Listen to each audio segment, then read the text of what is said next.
I'm just gonna say it, as long as Crypto the dog is on my screen, I am probably going to have a very good time with the movie, but the internet has absolutely hated the new Supergirl movie. From the constant cries of it being too woke, to people tearing down the casting choices, whatever it might be, the online drama surrounding the film has been absolutely insane. But after finally seeing it, I have to tell you guys, everybody's blowing it just completely way out of proportion. Is it a masterpiece? No, but it is definitely not a failure. It's a good, fun space adventure. Today we're going to look past the hate and take a deep dive into Supergirl. So this is a bit of a weird one to talk about because like Superman, you have so much bad press with this. I know the numbers don't look great at the moment, and it might actually end up turning out to be a failure, unfortunately. That's possible, right? But it's not the disaster that the fans are making this out to be, man. Here's the sum up, and like I said, we're going to be taking a deep dive, okay? But as of right now, the movie was just good. It was fun. It had some nice action. It wasn't great. It wasn't amazing. It wasn't bad. It was good. I think Milly Alcock was good for Supergirl. I like her as an actor. I've liked her in previous things that I've seen from her, and I actually think that she did a phenomenal job at playing that drunk that Supergirl was supposed to be. We actually didn't really see a ton in this movie of Supergirl being Supergirl, if that makes sense, but we did see a lot of her in her, like, human red sun weakened state form, and that's where I think Milly shined, in my opinion. A lot of people are dogging on both her performance and her looks, and I think that's crazy. She's a great actor, and she did a very, very good job with the role that she was presented, and let's not act like these comic book dudes wouldn't just sniff the ground that she walked on 3 days ago given the opportunity. Could Supergirl be prettier? Yes. But Milly's good enough, you know? We also have this problem with Snyder fans just hating on absolutely everything possible with the brand new DCU. No matter what comes out immediately, oh my god, what a failure. Did you see how bad this story was? Like, all that kind of stuff, right? And that's happening here too, 100%, because the movie wasn't all that bad. If you go anywhere online, though, you'll hear about how it's one of the worst movies in existence. Again, not like, it's just not the case, man. It's like Superman had to deal with. The same crap is present here. Lastly, this has also been getting a ton of backlash for being woke. I understand the critiques with people having messaging getting in the way of storytelling, but I also do think that people go overboard with this as well. Anytime now that we have a female lead in a movie, or you have a movie where the girls are beating up the guys, people cry woke about it. It would be one thing if you had Black Widow in the MCU beating up a bunch of men. I get that, but when you have this superhero and Supergirl that's basically unbeatable without, unless she's taken on this thing called kryptonite, when that character beats people up, it's not woke.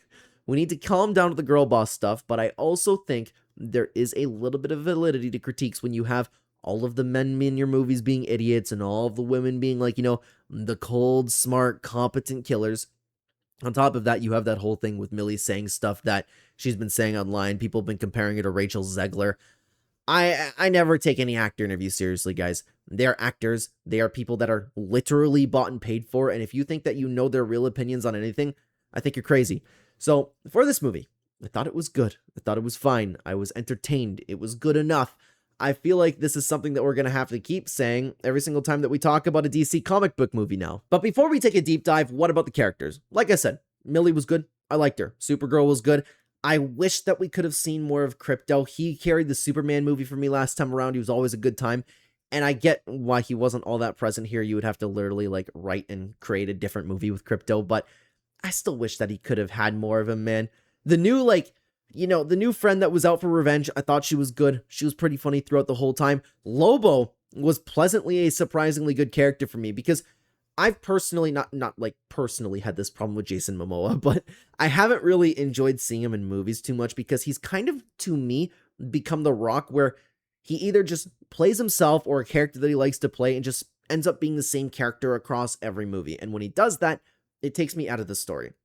The villain, I definitely agree with the internet on that and saying that he was weak. They tried to make him just jokerish, and it didn't work for me. He did evil things. You wanted to see him die at the end of the movie, but it wasn't like this big force or anything that was supposed to be taken down. But the adventure was fun. Let's take a little bit of a deep dive into it. So we begin our movie with a fun introduction over to Supergirl. She's hanging on the red planet so she can get drunk. We see her partying, not knowing where she wants to live or where she fits in. She's a total mess, and she is just traveling space with Crypto. From the little bits that we got to see, Crypto was awesome. I spoke about this in my Superman review. For those of you who don't happen to follow the channel, I know I don't have a viewership on this yet. I have an incredible heart for animals. Specifically, I have a heart for dogs. So with these movies like Supergirl or Superman, where you have a dog by the main character's side, that's always something that I can relate to personally. I've gone through in my life, my entire life, my dog by my side. She's on the couch sleeping right next to me here. So I always love to see that. But the fun shot down quickly because we cut to our introduction with Ruthie and her whole family being killed. Sorry, I think Ruthie is how you say it. I should touch on her for a moment because I didn't really say anything about her too. She was very funny in this movie. The only part that I really kind of shook my head at was when she ended up getting in prison with Lobo and she just choked out the prison guard. I thought that was weird because the entire movie has shown her to kind of just be this incompetent kid who's dragging everybody down.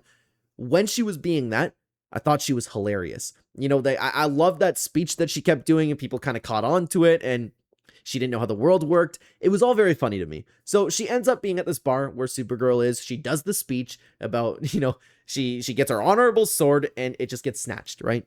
Supergirl came in, dummied the dude, and it was just very fun to watch, right? So Ruthie ends up following Supergirl around and as Supergirl's just being mean to her. And at this point, we're watching Krypto flock around in the flowers having a good time, right? And having seen the trailers, we know that something bad was going to happen to him. So I was just waiting there. I didn't want to watch it. And what happened? Krypto got shot, poisoned, and one of our main characters now have 3 days to save him. So I see a lot of people also upset about the bad guy who just happened to have the antidote around his neck. I don't know, man. I thought it was fine. They use the antidote as a bargaining tool to get what they want. I thought that was acceptable, so we have to go find the bad guy now. Then we move on to the bus scene. As usual, Ruthie, she was pretty fun here. I think the bus driver was supposed to be funny, but I personally didn't really get anything out of it. I don't usually find Seth Rogen funny. They ended up getting taken over by space pirates, and then we have our first, Supergirl fight scene, where she could actually, use her powers with the sun. It was fun. There really isn't anything to break down about that. I do agree in saying that it was a little bit too much like Guardians of the Galaxy. I'd rather have Supergirl be Supergirl, but again, it was fun. Then our group goes to learn from a local couple that the bad guys, they have been kidnapping young women and forcing them to be brides, and probably more beyond that, right? Obviously, this is horrible. Obviously, this is just to make us want to see the bad guy get torn down even more. But it just didn't help, man, with him rolling up and acting so goofy. I feel like it ruined a lot of what they were trying to make happen, but either way, man, they were also at a bar. They got introduced to Lobo for the first time. I thought this was probably the funniest part of the movie.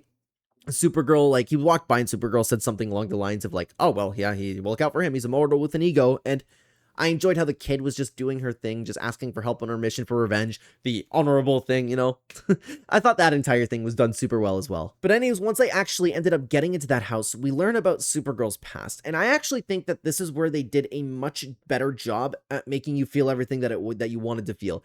It kind of makes you wonder how the movie would have went if they would have taken that very serious vibe they had in the backstory instead of just, and I'm sorry to keep saying this, I'm sorry, I'm sure you guys have heard this in other reviews too, but to compare it to Guardians of the Galaxy.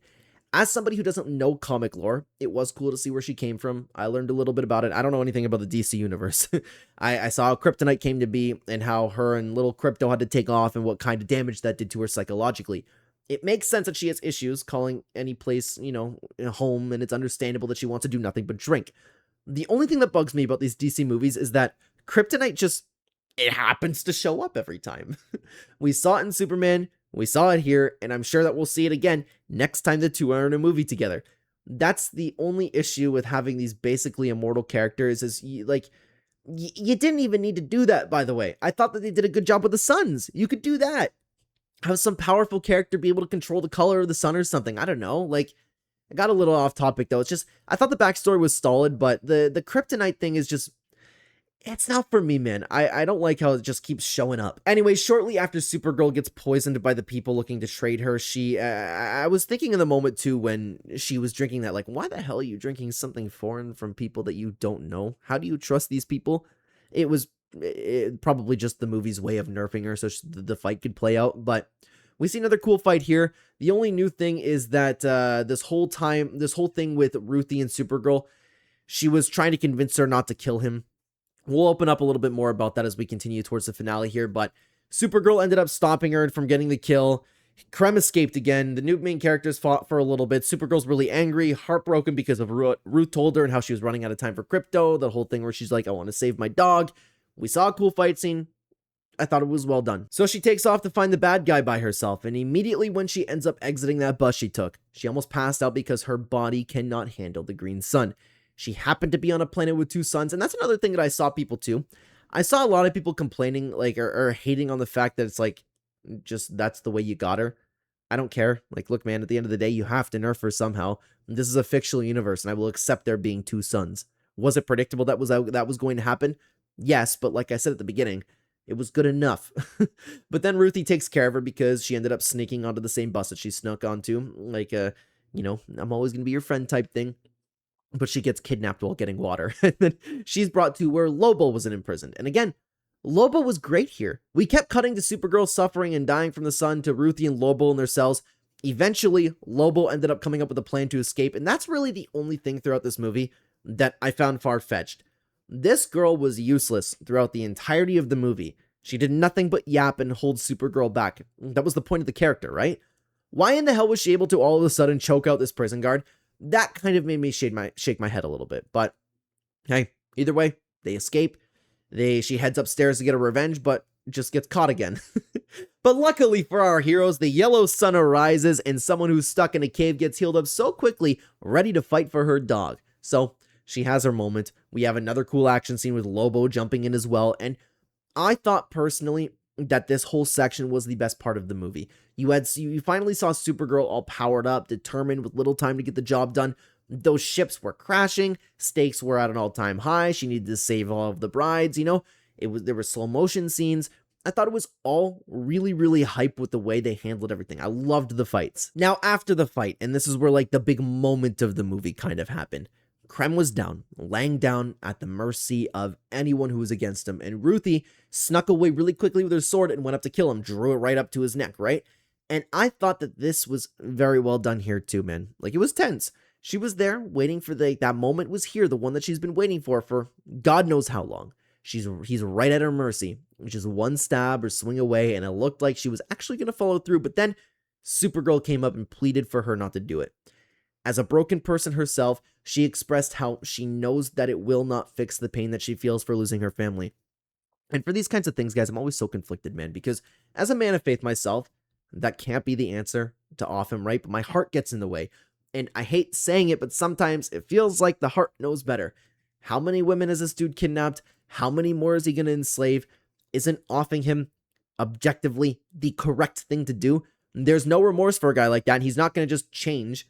But Supergirl ended up convincing her not to go through with it, and then she just went on and did it herself.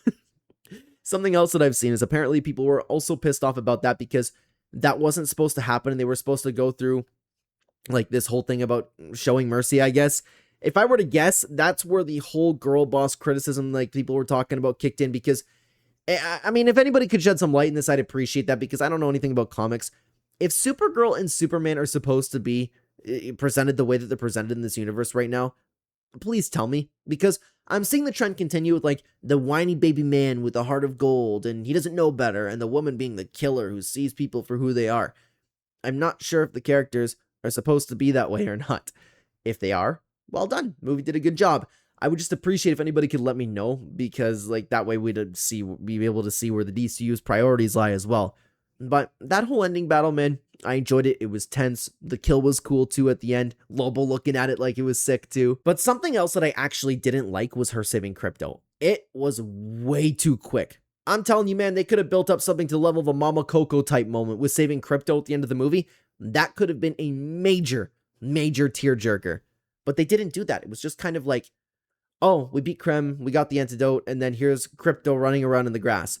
I know we had that moment where he actually ended up seeing him wake up and the moment was there, but it wasn't nearly as close to being as heartwarming as it could have been. And that was disappointing, because that's what the entire movie was built up to, and you know James Gunn's good with animals. Take a look at Guardian 3 and Superman. But hey, like I said, man, it was a good time either way. After that, Supergirl says her goodbyes with Krypto after partying, and then she goes and meets up with Clark. I would imagine that this is just setting up a movie for both of them to be in it, and I would like to see the two finally get together. I like to see Superman through this movie too here and there when we got to see him. I want to see more Superman and crypto. So while this was a step back, I thought it was good, but it wasn't nearly as good as Superman. So if you're interested in hearing my review for Superman where we take a deep dive there, check out this video right here. I'd love to have you over there. Thank you so much for watching today, and thank you so much for your time, everybody. Take care, guys.